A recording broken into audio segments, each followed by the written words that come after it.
Okay, here I am once again on the fishing boat. So I'm fucking with it, and I'm still not getting nothing.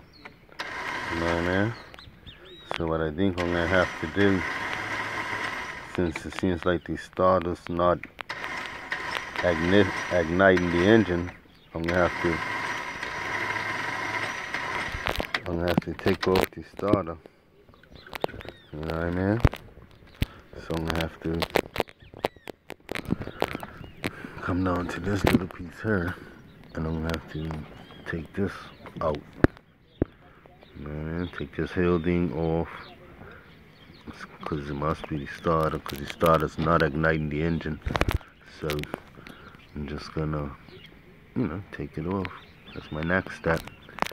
It's gotta be this, because the other day I was getting like air coming out of her, so I think the starter's broken. But you can check it out. That's my next step on my Evinrude 115. Trying to get it sorted, you know. Summer's coming quick. At least I'm got the jet boat. The jet boat's perfect. Everything's cool with the jet boat. It's just ready to go. She just needs some little, little TLC, but I need to get this one running properly. So my next steps, taking out. I started to take out the engine cover nuts, but then I'm looking at it.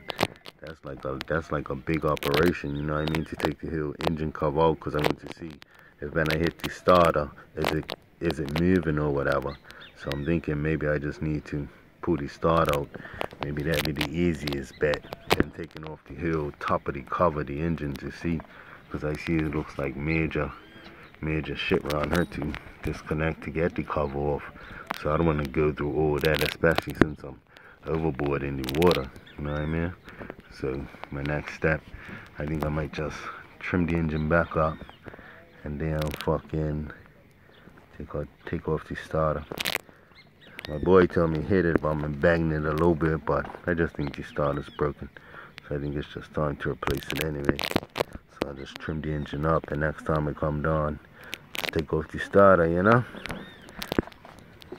Just keep at it, alright?